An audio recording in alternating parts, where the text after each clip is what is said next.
All right, so in this particular problem, it wants us to find how many moles of lithium chloride is produced when you react chlorine with 0.046 moles of lithium bromide.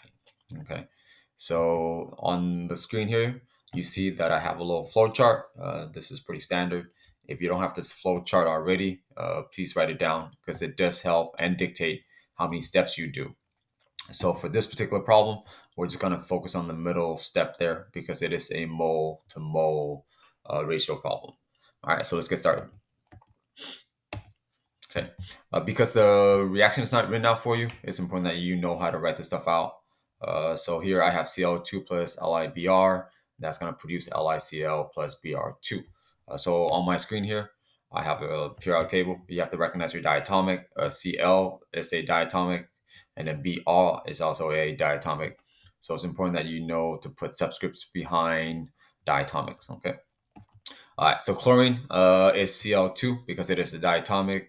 And then for lithium bromide that just came up, Li is Li plus, bromine is Br minus. Elements in group 17 where my cursor is, they all have a -1.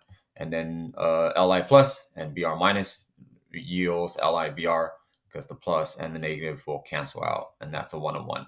So there's no subscripts here for LiBr. It's just LiBr. Okay. The next thing you have to recognize is lithium chloride. So to write that properly, Li is Li plus, and then chlorine is just Cl minus, and the plus and negative will cancel out nicely in this particular problem.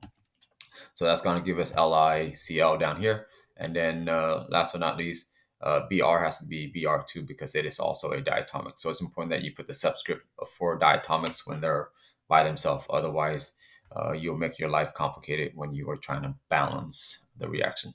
All right, so here's the balance reaction that just came up.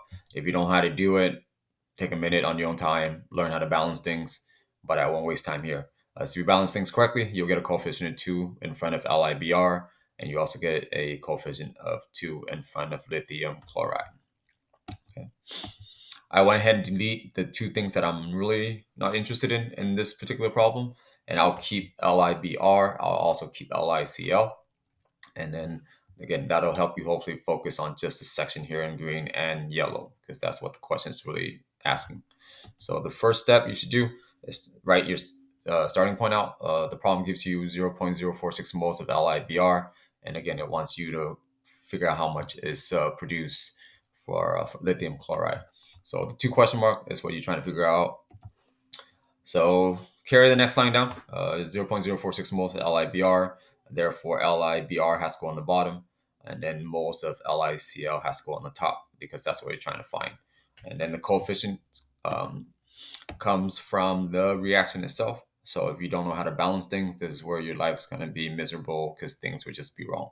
So Li is going to go there, and then the 2 coefficient be in front of LiCl is going to go there, and that's going to cancel out. 2 over 2 is just 1. And then so really the answer is the same as your starting point because 2 over 2 cancels is just 1. And because you're multiplying by 1, the answer is the same. Okay. If you pay 10 sig figs, in this case, it's 3 sig figs because it's 0.046. So there you go. Same answer as the starting point.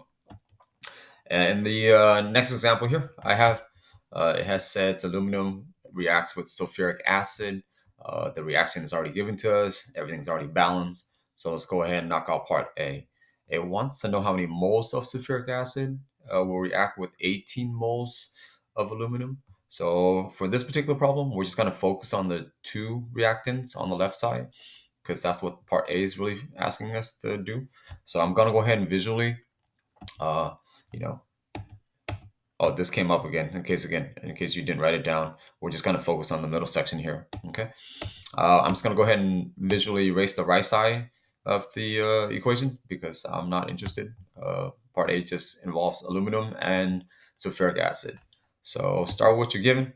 You're given 18 moles of aluminum. Put that over SX1, and then figure out what your coefficients are. In this case, moles of aluminum needs to go in the denominator so that things cancel out. Moles of sulfuric acid needs to go in the numerator because that's what you're trying to find. And then 2 goes there, and then the coefficient in front of sulfuric acid from the reaction is 3, and that 3 is going to get carried down there.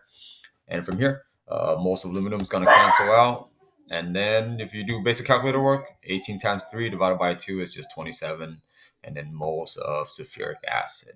However, I would do that if it was a free response question. But if I'm asked to just take a multiple choice exam, this is what I would do without doing all this work and wasting a lot of freaking time writing stuff out. I would just think a little bit. So the ratio between aluminum and sulfuric acid is that just came up. The dot dot is just a ratio thing. I want to start with 2 to 3. The 2 to 3 is from your balance reaction. The coefficient in front of aluminum is a 2. The coefficient in front of sulfuric acid is a 3. So I'll just carry that down. But make sure you put it underneath where it's supposed to go.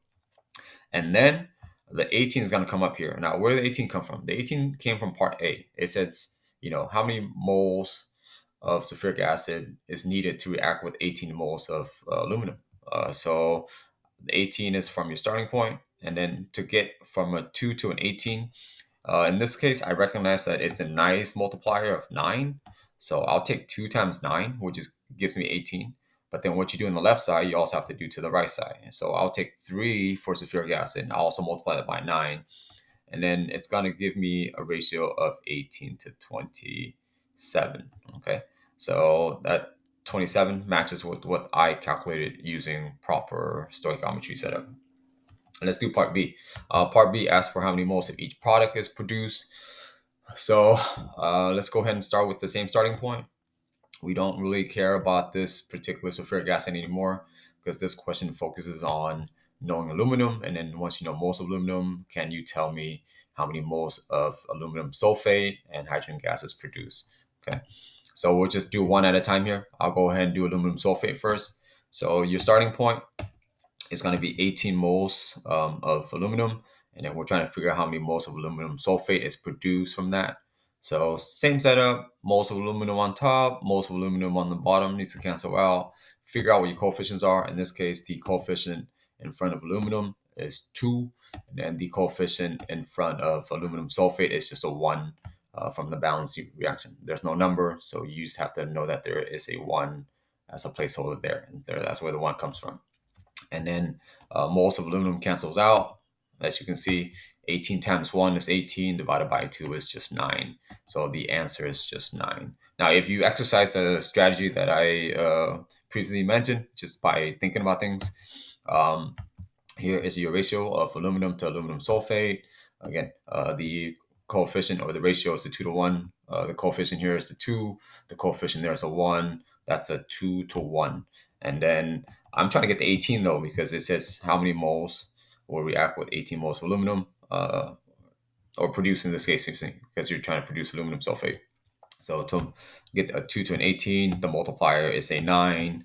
And then what you do on the left side, you got to do the right side. So 1 times 9 is just 9. So this strategy, again, it helps you on a multiple choice quiz without wasting a lot of time. And then let's do the last piece here in part B. We did the first product already of aluminum sulfate. So let's go ahead and do for hydrogen gas. And then again, I'll go ahead and visually block out stuff I don't need. So how many moles of hydrogen gas is produced from 18 moles of aluminum? So 18 moles of aluminum starting point over sexy 1 again.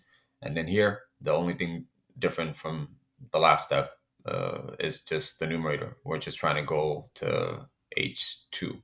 So let's go ahead and do that. And then the 3 in front there comes from the balance reaction.